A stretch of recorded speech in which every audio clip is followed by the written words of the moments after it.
And it is the first time we wear mask on news. 今天我们的主题就是男性的杀手。 Well, what we have in the United States is we have a cultural divide. The game is changing. I know I come with a history not all of you love. I'm not going to get edged out. Hi, Lisa. Nice to see you. I would like to congratulate you on the returning for season 2. Thank you, Lisa. How are you today? It's 5 a.m. here in Taiwan. Whoa. Oh, wow. So we are literally on the morning show. God bless you. Good morning to you. That's early. I'm not going to get edged out. Alex Levy. Morning show has been very successful and fans are waiting for 2 years. I know the morning show is always related to the current issue. For the first season, we saw the Me Too story. And how about the second season? Obviously, COVID happened while we were filming the second season, and so that will be incorporated. We're going to see some political issues in the run-up to the 2020 United States presidential election. But I also feel like, at the core of this show, it is all about picking up the pieces of what happened last season and These characters figuring out what kind of people they want to be moving forward. Are they going to be able to maintain some of these relationships that they held on to? Are they going to have to sever ties?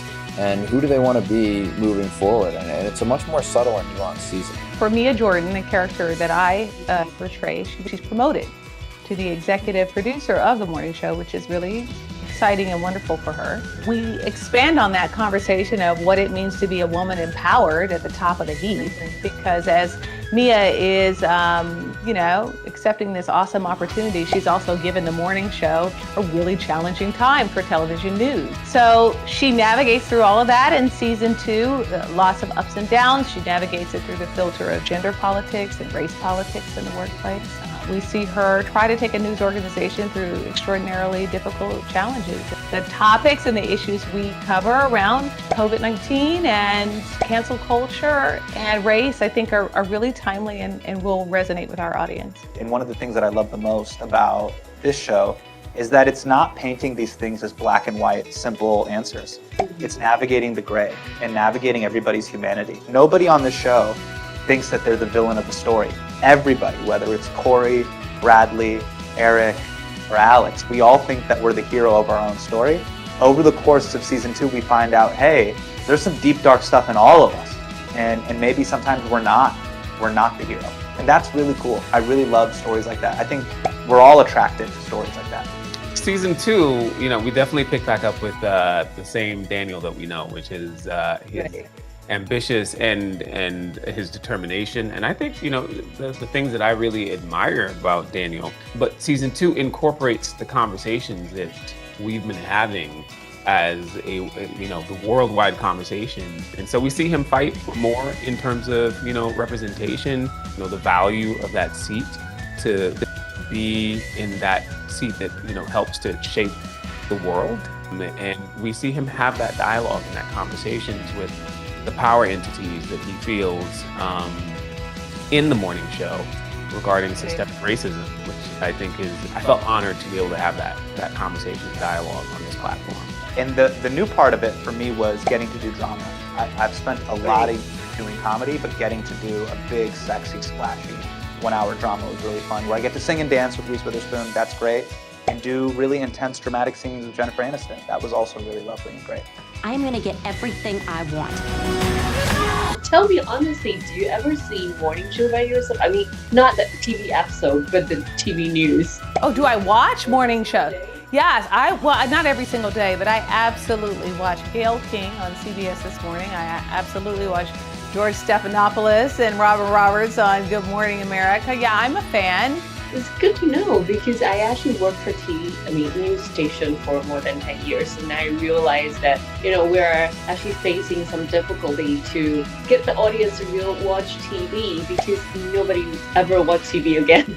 People going online. Yeah, okay, no, that's different, and we talk a lot about that in season 1 and season 2. As you know, UBA becomes a streaming service, and they're opening up their streaming service in season 2. So it's apropos. Yeah, it's very of the moment. we were shut down as a show for 9 months, and then the writers had to reconceive the second season to incorporate COVID. There was a lot of changes that took place. It was amazing to be able to get back. Apple provided an incredible environment where we could do that. We were one of the first shows back. We had an epidemiologist. We had a couple of them. We had testing every day, twice a day, all these protocols in place so that we could come back. So it was, we were so grateful to come back. Don't forget, this is your show. And we're back. 2, I know I come with a history that not all of you love. 1, 9 months ago, you opened a door and you need to walk through it now. So if you can choose, would you prefer to be a TV host or a producer? Producer, Why? without a doubt. Like I love what happens in front of the camera, but I visited Good Morning America in February of 2020, and it's a well-oiled machine, that show, but it's also much quieter and it's more attuned to the kind of personality I have, which is, nose to the grindstone doing the work. So definitely a producer. So compared to the actor versus the anchor, which one you find is more challenge to you? Oh my gosh.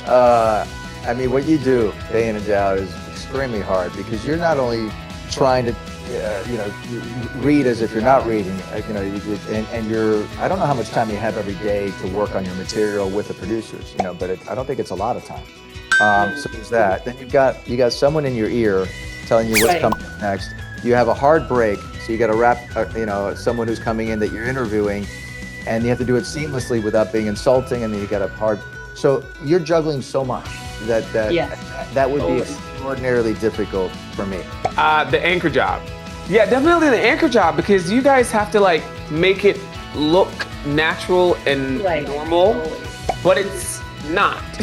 Whereas in comparison to acting, I'll have more of a scene partner that reminds me more of a natural. So I feel like I live in that, where I think there's this great skill that y'all have to figure out as to how to do this extremely unnatural thing in a natural way. But anyway, so I think anchoring would be, it's just so much multitasking. I think it would be so much.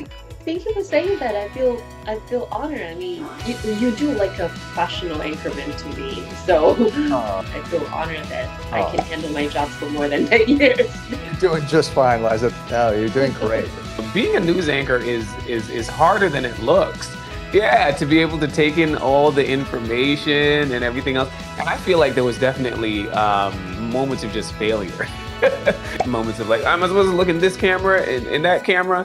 And one of the things that's really cool for us is walk, from camera 1 to camera 2 and stay elegant as you can. Yes, that was hard. Yeah, I think the stand-up journalism is particularly hard. And Daniel has a couple moments like that when he's doing some stuff near the weather and then have to walk and do all that choreography.